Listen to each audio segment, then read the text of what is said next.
बहुत बढ़िया। चलिए आज आपको फर्स्ट चैप्टर कराते हैं क्लास 11th के अंदर। जो आपने सबसे पहले हमने अकाउंटिंग इक्वेशन कराई थी, कुछ टर्म्स आपको उसमें समझ में आई होंगी, जैसे एसेट्स, लायबिलिटी, कैपिटल, मगर बहुत कुछ समझना बाकी है। क्लास 11 का जो फर्स्ट चैप्टर है इंट्रोडक्शन टू अकाउंटिंग, इसके अंदर अकाउंटिंग की मीनिंग, उसके ऑब्जेक्टिव्स और अकाउंटिंग इंफॉर्मेशंस और अकाउंटिंग क्या सब चीज़ें होती हैं, इन सब के बारे में आप समझेंगे। तो जैसा कि आप देख रहे हैं, सबसे पहले जिस बारे में आपकी पूरी किताब है अकाउंटिंग, जिसके बारे में आप समझ रहे हैं कि अकाउंटिंग आपने पढ़ाई चालू कर दी है, पर अकाउंटिंग होती क्या है उसके बारे में आप यहाँ पर देख पा रहे हैं। Accounting is a systematic process of identifying, measuring, collecting, recording, classifying, summarizing, analyzing, interpreting and communicating financial performance information to the users। तो ये इतनी सारी चीज़ें, इतने सारे एट्रीब्यूट्स, इतने सारे करेक्टरिस्टिक्स अकाउंटिंग की डेफिनेशन में दिखाई दे रहे हैं आपको, तो इनको भी हम धीरे धीरे एक एक करके समझेंगे। तो पहले इस डेफिनेशन को दोबारा हम पढ़ देते हैं। Accounting is a systematic process of identifying, measuring, collecting, recording, classifying, summarising, analysing, interpreting and communicating financial information to the users. तो आपको यहां पर दिखाई दे रहा है accounting is a systematic process, यानी कि एक लगातार चलने वाली सिस्टम है, एक प्रोसेस है, जिसके अंदर सबसे पहले हम प्रोसेस में आने वाली चीज़ों को आइडेंटिफाई करते हैं कि इसमें कौन कौन सी चीज़ें आ सकती हैं। तो आने के लिए सबसे पहले नाम है आइडेंटिफाइंग, दूसरा नाम है मेजरिंग, तीसरा नाम है कलेक्टिंग, चौथा नाम है रिकॉर्डिंग और classifying, summarising, analysing, interpreting and communicating financial information to the users. आपको लग रहा है ये इतनी बार हमने इस डिटेल को पढ़ लिया, समझ आया नहीं अभी तक लगता है कुछ, तो इसको दोबारा से एक एक चीज़ों को समझते हैं।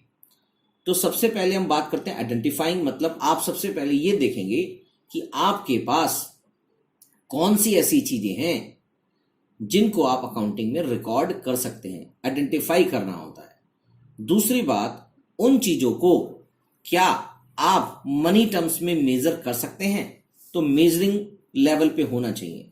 यानी कि अगर आपने इस चीज को सोचा कि आपकी मदर आपको कितना प्यार करती हैं, तो क्या आप इस टर्म को मेजर कर सकते हैं इन टर्म्स ऑफ मनी? बिल्कुल सही जवाब, नहीं कर सकते। तो इसका मतलब हम उस प्यार को, उस ट्रांजेक्शन को, उस इवेंट को अकाउंटिंग टर्म्स के अंदर मेजर नहीं कर सकते, इसलिए हम उसको रिकॉर्ड नहीं कर पाएंगे।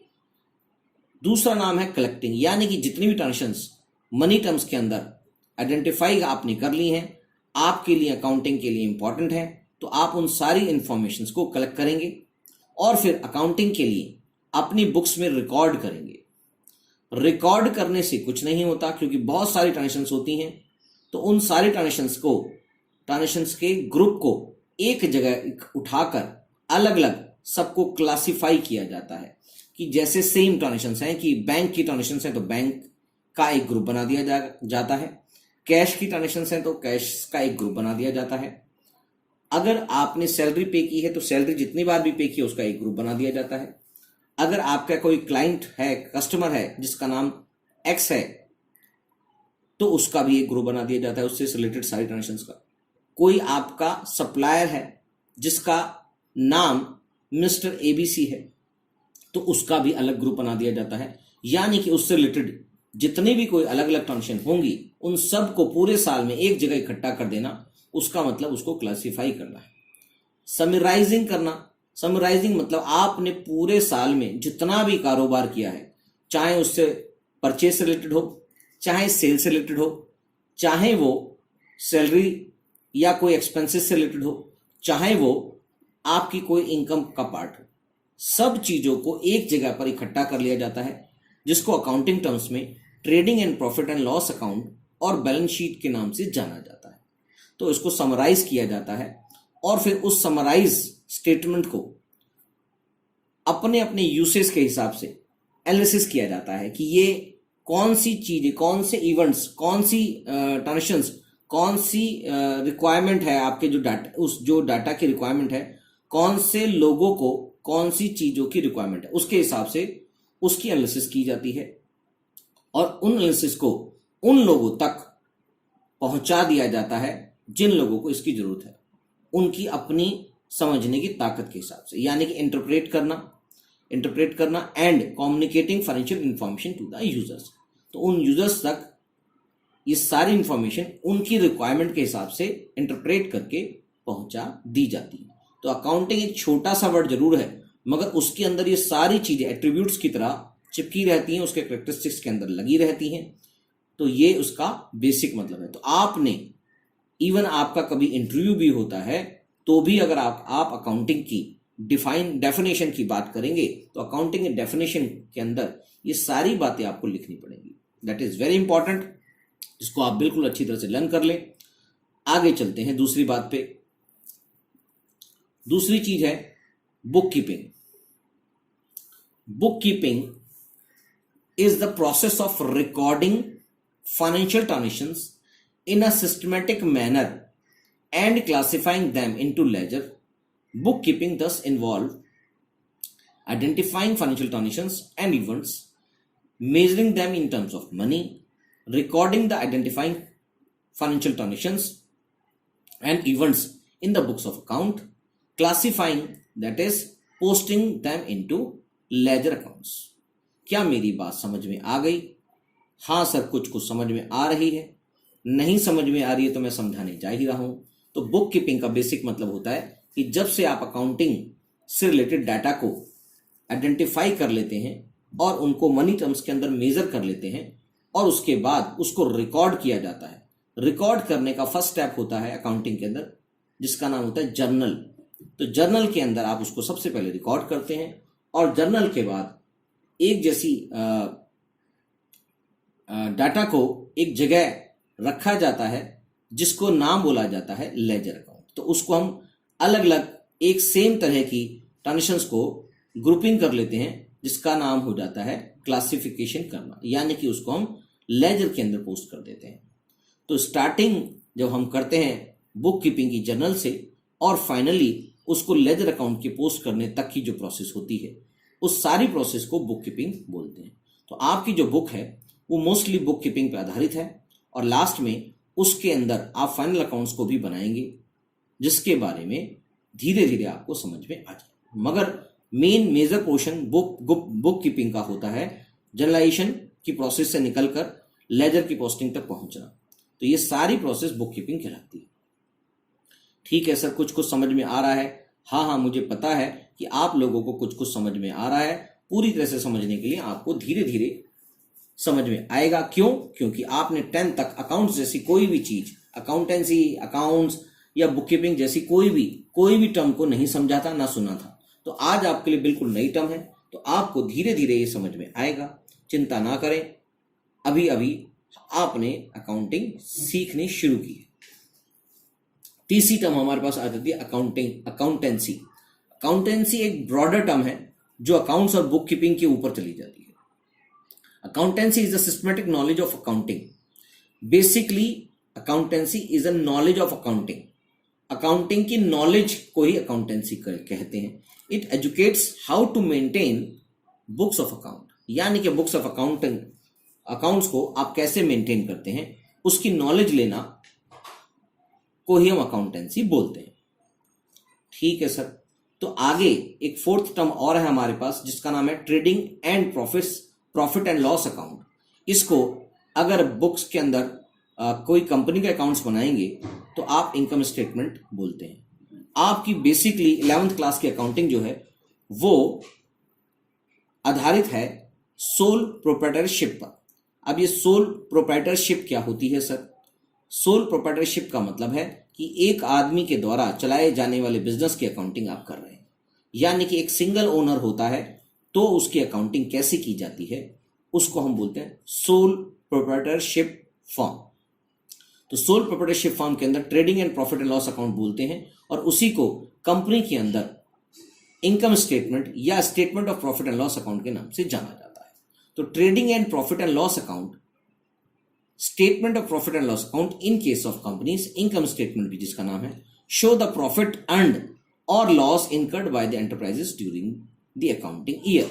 तो एक अकाउंटिंग ईयर के अंदर जो नॉर्मली हमारा एक साल होता है, एक साल का मतलब है वो अकाउंटिंग ईयर कैलेंडर ईयर भी हो सकता है, यानी कि वो एक 1 जनवरी से लेकर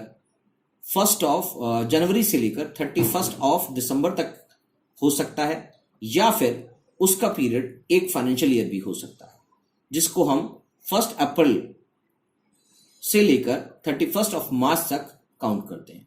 नॉर्मली इंडिया के अंदर फाइनेंशियल ईयर को ही अकाउंटिंग ईयर माना जाता है। तो अधिकतर क्वेश्चंस आपके फाइनेंशियल ईयर से पे आधारित होंगे, मगर कैलेंडर ईयर पे भी क्वेश्चन आना कोई मना नहीं है, तो आप उसका ध्यान रखेंगे। तो प्रॉफिट एंड लॉस अकाउंट या ट्रेडिंग अकाउंट, जो एक ही account basically profit and loss account के नाम से जाना जाता है, जो ट्रेडिंग अकाउंट उसी के अंदर इंक्लूड होता है, तो इसका नाम हमेशा trading and profit and loss account यानी कि एक इनकम स्टेटमेंट के तरह से इसको देखा जाता है। तो इसके अंदर आप वो सारी चीजें जो पूरे साल में आपने ट्रांजेक्शंस की हैं उसको इंक्लूड कर लिया जाता है, और इस इंक्लूजन की वजह से इसके अंदर जो भी पूरे साल में प्रॉफिट या लॉस इनकर आपने किया है उसकी स्टेटमेंट यहां पर दिखाई देती है। ठीक है सर। 5वां आइटम है बैलेंस शीट। बैलेंस शीट एक पोजीशन स्टेटमेंट कहलाती है। पोजीशन स्टेटमेंट का मतलब होता है कि आप का आज की डेट में एट पर्टिकुलर डेट पर, ऑन द पर्टिकुलर डेट पर कोई भी बिजनेस है उसकी फाइनेंशियल पोजीशन क्या है, उसके पास टोटल एसेट्स कितनी है, टोटल कैपिटल कितनी है, टोटल लायबिलिटी कितनी है, जिसको आपने अकाउंटिंग इक्वेशन के चैप्टर में पढ़ लिया था। तो वो बैलेंस शीट का ही एक दूसरा रूप था, छोटा रूप था, यानी कि आपकी पढ़ाई अकाउंटिंग इक्वेशन से शुरू होकर बैलेंस शीट तक जाती है, यानी कि शुरू भी बैलेंस शीट से ही होती है और आखिर भी बैलेंस शीट से होती है। तो बैलेंस शीट पोजीशन स्टेटमेंट के रूप में जानी जाती है। बैलेंस शीट और position statement is the statement which shows the financial position of the enterprises on a particular date, यानी कि एक पर्टिकुलर डेट पे किसी भी फर्म की कितनी पोजीशन है, किसी भी फर्म की, कंपनी की क्या फाइनेंशियल पोजीशन है, उसको ये दिखाता है। 6 पॉइंट है आपका, 6 डेफिनेशन है आपकी अकाउंटिंग इंफॉर्मेशन। अब ये अकाउंटिंग इंफॉर्मेशन क्या होता है? Accounting information is used for forecasting, comparing, evaluating financial performance and position. It also helps in taking economic decision. Basically accounting information इसलिए गैदर की जाती है, उस डाटा को इसलिए गैदर किया जाता है जिससे हम आगे की बातों को फोरकास्ट कर सकें कि फ्यूचर में हम नॉर्मली क्या क्या कर सकते हैं, जो भी हमारे पास एग्जैक्ट पोजीशन आज है उस डाटा के बेसिस पर, और हम अपने आप से ही उसके पिछले सालों से कंपेयर कर सकते हैं, या दूसरी हमारे टर्म वाली जो कंपनियां हैं, हमारे जैसी जो कंपनियां हैं, हमारे फील्ड की जो कंपनियां, हमारे इंडस्ट्री, हमारे सेक्टर से जो रिलेटेड कंपनियां हैं, उनसे अपने आप को कंपेयर भी कर सकते हैं और उसमें जो भी कमी आती है उनको दूर कर सकते हैं। क्यों? क्योंकि दूसरा व्यक्ति जो हमारी जैसी कंपनी लेकर ज्यादा मेहनत नहीं करके, हमारे जितनी मेहनत करके उसमें वो ज्यादा इनकम जनरेट कर पा रहा है और हम क्यों नहीं कर पा रहे, तो इन सब कारणों को देखते हुए हम उसको कंपेयर कर पाएंगे जब हमारे पास अपनी इंफॉर्मेशन अवेलेबल होगी। तो उन सारी इंफॉर्मेशन यानी कि अकाउंटिंग इंफॉर्मेशन के बेस पे हम सारी पोजीशंस को कंपेयर कर पाते हैं और फोरकास्ट कर पाते हैं और आगे के इकोनॉमिक डिसीजन लिए जा सकते हैं कि कंपनी के अंदर क्या एक्सपेंशन प्लान रखना है या नहीं रखना, या किसके बेसिस पर हम आगे इसको डिसीजन ले पाएंगे। नेक्स्ट है double entry system. Double entry system of accounting, जो आपकी बुक के बाहर लिखा हुआ है नाम, तो आपको उसके नाम से ही सारी बुक बनाई गई थी, तो उस बुक के अंदर जो लिखा हुआ है वो सारा डबल एंट्री सिस्टम के बेसिस पर लिखा हुआ है। डबल एंट्री सिस्टम का बेसिक मतलब होता है कि each and every business transactions have 2 aspects, जिसके हमेशा एक बिजनेस की ट्रांजेक्शंस के हमेशा 2 एस्पेक्ट्स होते हैं, एक डेबिट साइड कहलाता है और एक क्रेडिट साइड कहलाता है। यानी कि जैसे आपने, यानी कि जो भी मालिक है, कंपनी ने, फर्म ने माल को सेल किया, तो माल को सेल किया तो पैसा आ गया और माल चला गया, और माल को परचेज किया तो माल आ गया और पैसा चला गया। तो हर जगह दो ट्रांजेक्शन आपको दिखाई देंगी। तो डबल एंट्री सिस्टम मतलब double entry system of accounting means a system of accounting whereby both debit and credit aspects of a transaction are recorded. चलिए आज हम इस बात तक ही समझते हैं, उसके बाद आगे की बातें हम करेंगे। तब तक के लिए bye bye tata, bye bye tata, see you. जरूर मिलेंगे, थोड़ी दिनों की आप वेट करें, एक एक करके थोड़ी थोड़ी वीडियो को समझें और ट्रांजेक्शंस के साथ साथ इन टर्म्स को समझेंगे तो बहुत ज़्यादा हेल्प हो जाएगी आपको अकाउंटिंग को समझने में। अकाउंटिंग एक टेक्निकल चीज़ें को दिखाता है जिससे आप अगर उनको समझते चले जाएंगे तो आपको कभी भी कोई दिक्कत नहीं होगी। अगर आप सीधा ट्रांजेक्शंस को समझेंगे और उनके टर्म्स को नहीं समझेंगे तो आपको आने वाले टाइम में बहुत सारी दिक्कतें हो जाएंगी। तो टर्म्स के साथ साथ हम अकाउंटिंग को भी समझते चले जाएं। ठीक है, आज के लिए इतना ही बहुत है, फिर मिलते हैं आप।